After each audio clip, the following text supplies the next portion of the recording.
Here is a video about analogies or argument from analogy. I'm going to do a share screen and we'll do a little review because we did have another video about analogies, but how about a little review here in case you haven't seen it. An analogy is an extended comparison, and it can be related to deduction in this way. Major premise is where you say that topics A and B are basically the same. So you're comparing two subjects. Minor premise, we have a policy or an attitude toward topic A, toward one thing, and then your argument is usually that you should have the same policy or attitude for topic B. You can also just compare two situations and say, hey, it's the same kind of a thing, which is what I'll do in the example. You argue for the analogy by establishing the major premise. In other words, you're going to try to show similarities. The more similarities you can show, then the more convincing your conclusion. But analogies are always a little bit vulnerable as arguments because your opponents can always show differences. Whatever two things you're comparing, they're never exactly the same. And so somebody can always poke a little hole in your argument and point out a difference. And so we will do that as well. I'm making this video in April 2021, and there's two things in the news, and I'm going to make an argument, an analogy, that it's this: people are treating these two things the same. They're worried about these two things, but that their fears are exaggerated. And so what's happening here in April 2021 is there are fears of vaccines, one vaccine in particular, and there are fears of bad police. And here's how we can set up the analogy. We point out similarities. Both vaccines and police are designed to protect us. They're supposed to protect us. But sometimes vaccines and police hurt us instead. In the vast majority of cases, there are no problems. The rare problems receive huge media attention. People are influenced by the media. Due to disproportionate media attention, people's fears get exaggerated. So I would construct it, if I was to write this, I would have it roughly in this order of ideas. And then for some details, I thought I would actually give us some stats here. This is for further support. Vaccine worries, we'll start with that.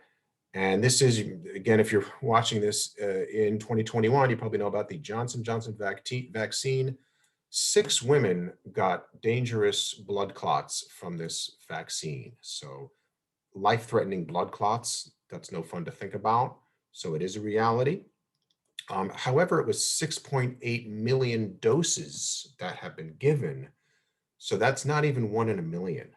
It's 1 out of 1.33 million.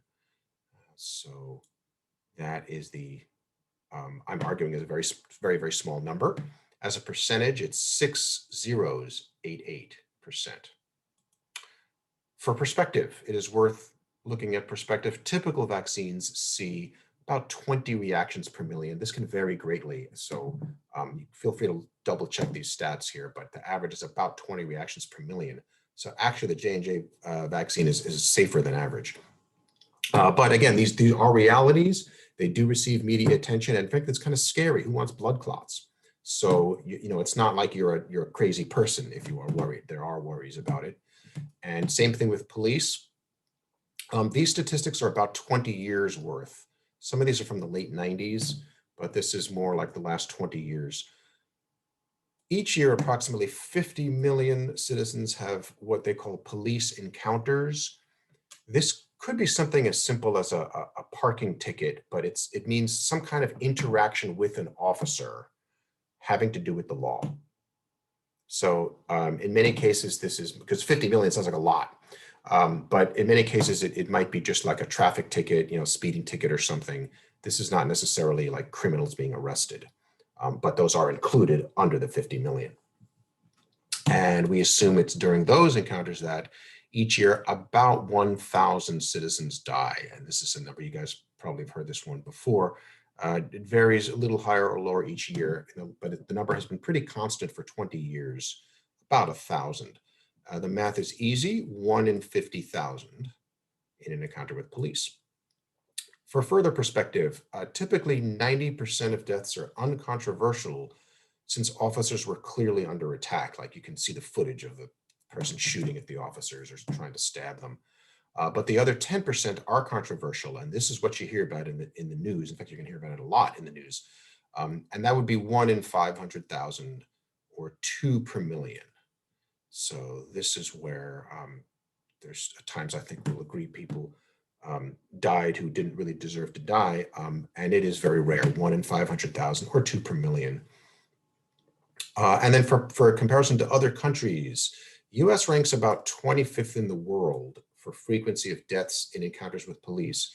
But for a developed country, we're considered a rich developed country. And I think only Brazil is higher for a developed country. So look at it that way. And it is, even though this is very small numbers, it would be nice if it was even smaller. But I'm going to have my thesis. This is my thesis before the objections, is that we should all stop worrying about vaccine side effects and about police violence, since incidents of either are exceedingly rare. And if I was writing the paper, I would say, like, even though you're going to see the coverage of the blood clots or the guy dying in police custody, you're going to see it again and again in the news, but it's exceedingly rare. So don't worry too much. Now I'm going to scroll down and argue some differences. So usually you'd be arguing the differences if you want to say, oh no, it's not the same thing, like you can be worried about one, but not the other. So that's normally when you would be arguing differences, saying that you shouldn't treat them the same. So if you're worried about the police, but not about vaccines, then I would point out police bias. And this is the statistic also from the Justice Department. 4% of Blacks compared with 2% of whites were threatened with force when arrested. But vaccines, there's no bias because it's just a bunch of I don't even know what it is, a bunch of chemicals and cells. So there's no bias there. It's, a person is a person. So I would point this out and say that there's still room for improvement because we would prefer these numbers to be more equal. If you're worried about vaccines, but not about police, then I would say that people can control themselves during encounters with police. Don't resist arrest, because people who are killed in the encounters were all resisting arrest. But on the other hand, you can't control a reaction to a vaccine. If you're allergic, you're allergic.